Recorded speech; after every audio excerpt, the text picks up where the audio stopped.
Sebelum Anda tergiur diskon besar-besaran mobil listrik di pameran, Anda lihat harganya turun drastis dari ratusan juta kini seolah terjangkau, seolah-olah EV yang tadinya mahal kini menjadi murah di Indonesia. Tapi pernahkah Anda bertanya-tanya kenapa? Kenapa pabrikan begitu rela membanting harga?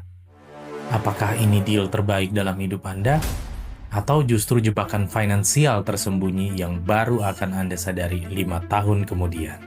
Kali ini kita akan membongkar 4 rahasia besar di balik mobil listrik yang tiba-tiba murah di Indonesia. Dengan fokus pada monster terbesar, baterai dan depresiasi. Bersiaplah, karena ini mungkin akan mengubah keputusan Anda untuk membeli. Poin pertama, rahasia di balik diskon pemerintah. Hal pertama yang membuat EV terasa murah adalah campur tangan pemerintah. Ini bukan murni kemurahan hati pabrikan. Pemerintah Indonesia jor-joran memberikan insentif, mulai dari pembebasan atau diskon pajak penjualan atas barang mewah (PPNBM), hingga potongan pajak pertambahan nilai (PPN) menjadi hanya 1%. Tujuannya jelas, mendorong adopsi EV dan menarik investasi lokal. Nah, disinilah letak jebakannya. Diskon ini diberikan dengan syarat, biasanya terkait dengan tingkatan komponen dalam negeri (TKDN). Mobil-mobil yang baru masuk pasar atau yang belum memenuhi TKDN terpaksa harus menggunakan strategi harga yang berbeda, atau bahkan menanggung biaya subsidi itu sendiri. Insentif ini sifatnya sementara. Begitu kebijakan berubah atau target TKDN sudah tercapai, harga bisa kembali normal, atau bahkan naik jika biaya produksi global meningkat. Jadi, yang Anda nikmati sekarang adalah harga buatan, bukan harga real pasar yang stabil. Ini membuat harga EV baru menjadi tidak terpatok pada fundamental pasar yang kuat. Poin kedua, perang harga dan banjirnya stok. Rahasia kedua, perang harga yang brutal. Pasar mobil listrik Indonesia kini dibanjiri merek-merek baru, terutama dari Tiongkok. Mereka datang dengan modal besar dan strategi penetapan harga yang sangat agresif untuk merebut pasar dengan cepat. Ketika merek A menawarkan harga gila-gilaan, merek B dan C terpaksa ikut menurunkan harga agar tetap kompetitif. Ini adalah perang stok dan dominasi. Mereka rela memotong margin keuntungan di awal asal mobil mereka bisa beredar di jalanan. Tapi dampak buruknya bagi konsumen, harga yang berfluktuatif liar. Coba Anda beli mobil A hari ini dengan harga diskon. 6 bulan lagi, merek lain masuk dengan harga yang lebih murah lagi. Atau merek A memberikan diskon yang lebih besar, akibatnya nilai mobil Anda langsung anjlok. Inilah yang membawa kita pada rahasia terbesar dan paling menakutkan, depresiasi. Poin ketiga, monster depresiasi. Mobil listrik memang murah biaya operasionalnya, tapi mahal biaya depresiasinya. Di pasar global, studi menunjukkan bahwa mobil listrik cenderung mengalami depresiasi yang jauh lebih cepat dan drastis dibandingkan mobil bensin setara. Kenapa bisa nilai jualnya jatuh bebas? Ini dia 3 alasan utama. Pertama, kecepatan teknologi. Teknologi baterai dan software berkembang sangat cepat. Mobil yang Anda beli hari ini mungkin sudah terasa usang dalam 3 tahun. Siapa yang mau beli mobil dengan jarak tempuh 300 km?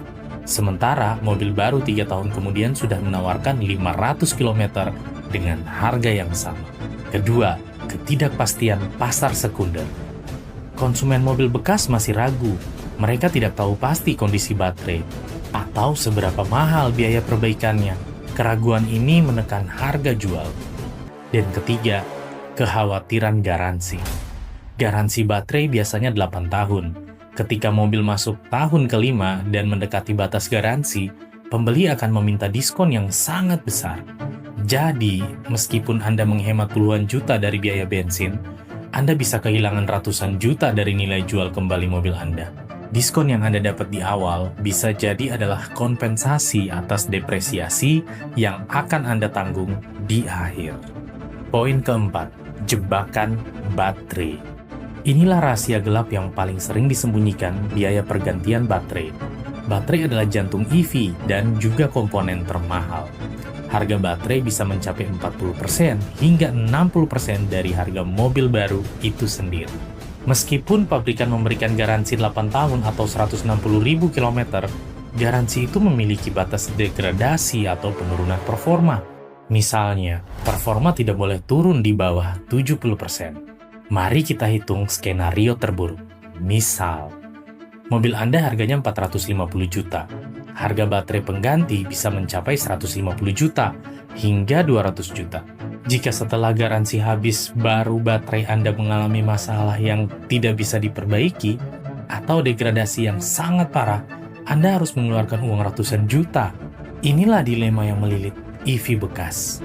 Anda harus memilih antara menjual mobil dengan harga sangat rendah karena pembeli takut baterai, atau menanggung resiko biaya pergantian baterai yang super mahal di kemudian hari. Diskon yang Anda nikmati sekarang bisa jadi tidak sebanding dengan resiko biaya baterai di masa depan. Jadi, kenapa mobil listrik mahal jadi murah di Indonesia? Itu karena kombinasi insentif pemerintah yang sementara, perang harga yang agresif, dan kompensasi atas resiko depresiasi baterai yang tinggi. Mobil listrik tetaplah masa depan, tapi berhati-hatilah. Jika Anda berencana menggunakan EV dalam jangka pendek di bawah 5 tahun, depresiasi dan resiko baterai bisa membuat diskon murah itu menjadi sangat mahal di akhir. Selalu pertimbangkan total biaya kepemilikan seutuhnya, bukan hanya harga diskon di awal. Bagaimana menurut Anda? Apakah Anda akan tetap membeli EV setelah mengetahui fakta ini? Tulis pendapat Anda di kolom komentar. Jangan lupa subscribe untuk analisis mendalam lainnya.